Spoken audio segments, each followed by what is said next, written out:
Biography Diophantus Father of Algebra Author of Arithmetica.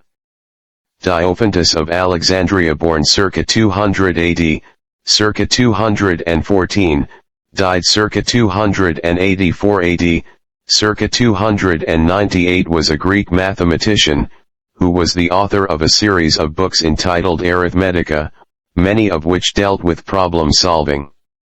Algebraic equations. Diophantus is considered the father of algebra by many mathematicians because of his contributions to number theory, mathematical equations, and the earliest use of algebraic notation and symbolism in his works. In modern usage, a Diophantan equation is an algebraic equation with integer coefficients, for which an integer solution is sought. Diophantan equations, Diophantan geometry, and Diophantan approximation are subfields of number theory named after him. Diophantus coined the term pi alpha rho iota sigma tau eta parisotz to refer to approximate equations.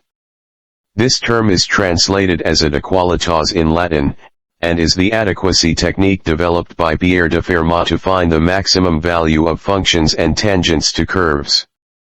Diophantus was the first Greek mathematician to recognize positive rational numbers as numbers, allowing fractions for coefficients and solutions. Biography.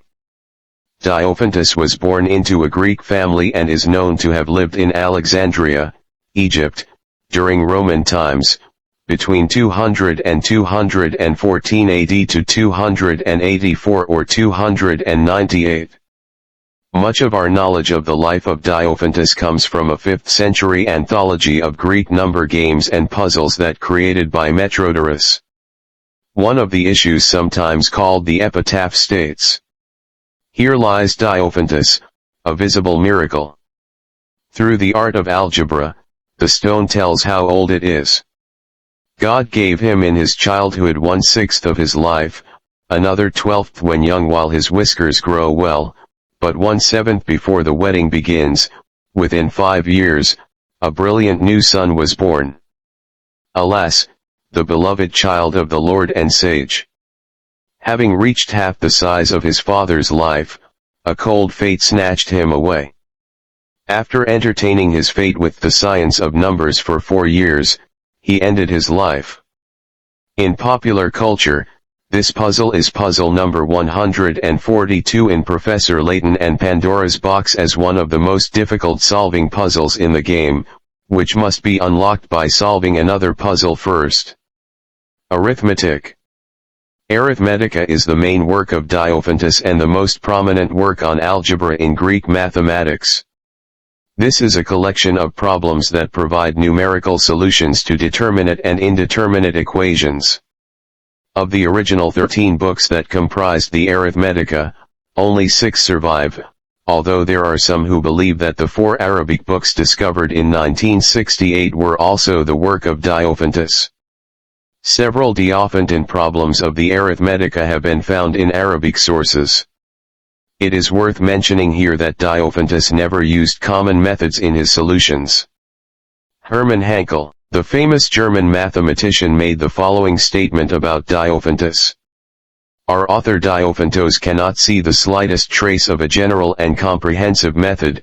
Each problem requires a specific method that may not work even for the most closely related problems. Therefore, it is difficult for modern scholars to solve it. 101st problem even after studying Diophantus' 100 solutions. History. Like many other Greek mathematical treatises, the Diophantus was forgotten in Western Europe during the Dark Ages, as the study of ancient Greece, and literacy in general, had declined greatly. However, the surviving portions of the Greek Arithmetica, like all ancient Greek texts transmitted to the early modern world, were copied by, and thus known to, medieval Byzantine scholars. The Scholia on Diophantus by the Byzantine Greek scholar John Chortasmenos 1370–1437 is preserved along with a comprehensive commentary written by the earlier Greek scholar Maximos Planudes 1260–1305, who produced an edition of Diophantus in the library of the Kura Monastery in Byzantine Constantinople. 14. Additionally, some parts of Arithmetica may survive in the Arabic tradition, see above. In 1463 the German mathematician Regiomontanus wrote, "No one has yet translated from Greek into Latin the 13 books of Diophantus, in which are hidden the flower of the whole lie of arithmetic." Arithmetica was first translated from Greek into Latin by Baumeli in 1570, but the translation was never published. However, Baumeli borrowed many problems for his own book Algebra. Editio Princeps Arithmetica was published in 1575 by Xylander. Bachet's Latin translation of Arithmetica in 1621 became the first widely available Latin edition. Pierre de Fermat had a copy, studied it and made notes in the margins. The subsequent 1895 Latin translation by Paul Tannery was said to be an improvement by Thomas L. Heath, who used it in the 1910 second edition of the English translation. Margin writing by Fermat and Shortazmanos. The 1621 edition of Bachet's Arithmetica gained fame after Pierre de Fermat wrote his famous last theorem in the margin of his copy. If the integer n is greater than 2, then a n plus b n equals c n has no solution in the non-zero integers a, b, and c. I have a very extraordinary proof of this proposition that the margins are too narrow to contain. Fermat's proof was never found, and the problem of finding a proof of the theorem remained unsolved for centuries.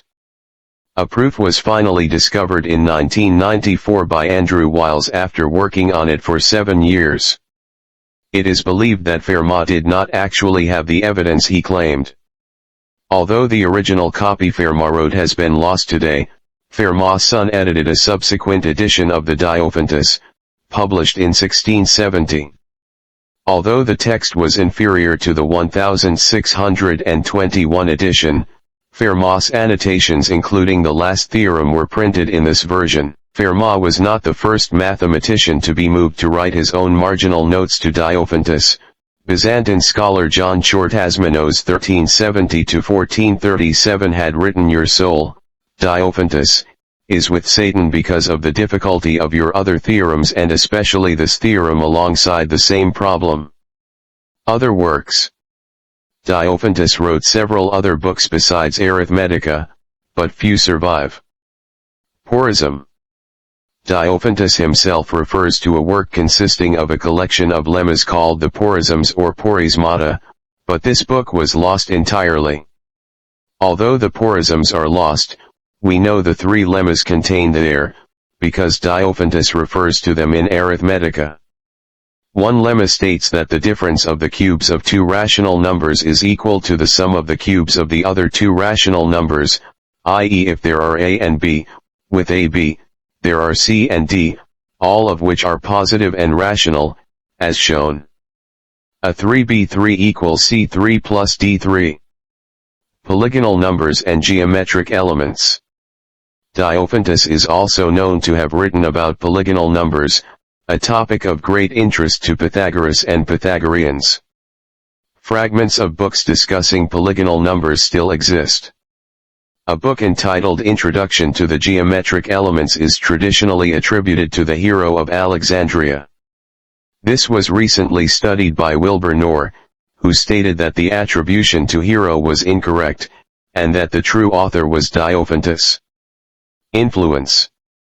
Diophantus' work had a great influence on history.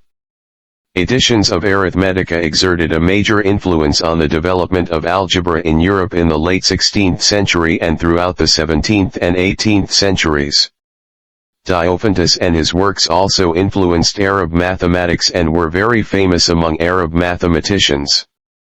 Diophantus' work created the foundation for working on algebra, and in fact most advanced mathematics is based on algebra. How much impact it will have on India is still a matter of debate. Diophantus has been considered the father of algebra because of his contributions to number theory, mathematical notation, and the earliest known use of syncopated notation in his book series Arithmetica. However, this is usually debated, because Al-Khwarizmi is also given the title Father of Algebra, but both mathematicians were responsible for paving the way for algebra today. Diophantan analysis. Currently, Diophantan analysis is a field of study in which solutions of integer-integer equations are sought, and Diophantan equations are polynomial equations with integer coefficients that seek only integer solutions. It is usually quite difficult to know whether a Diophantan equation is solvable. Most of the arithmetica questions lead to quadratic equations. Diophantus observed three different types of quadratic equations: x2 plus bx equals c, x2 equals bx plus c, and x2 plus c equals bx.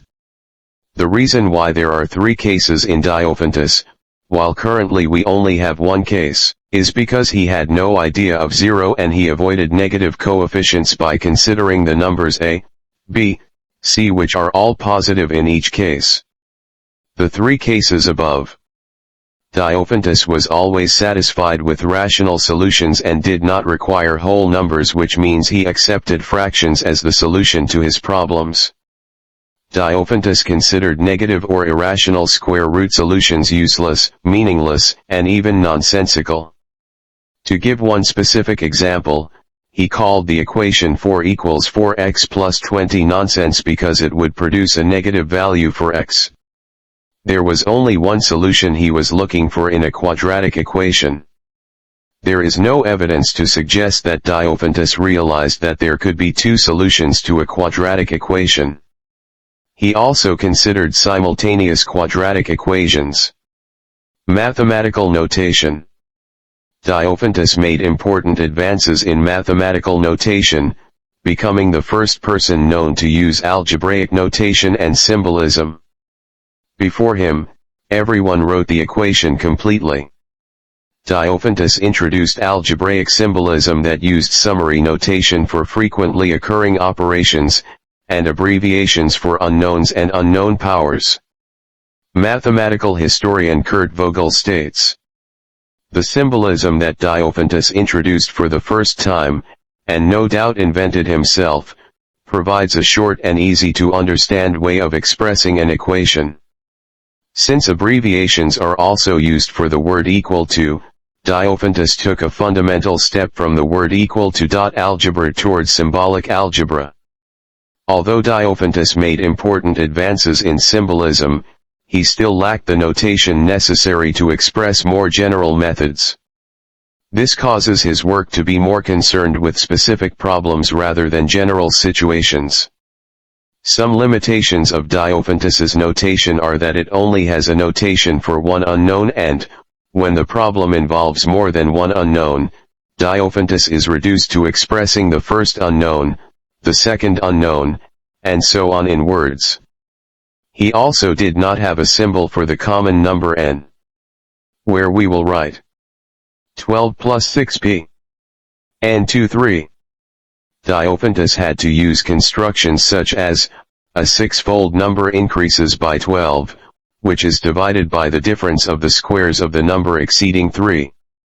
Algebra still has a long way to go before very common problems can be written down and solved concisely.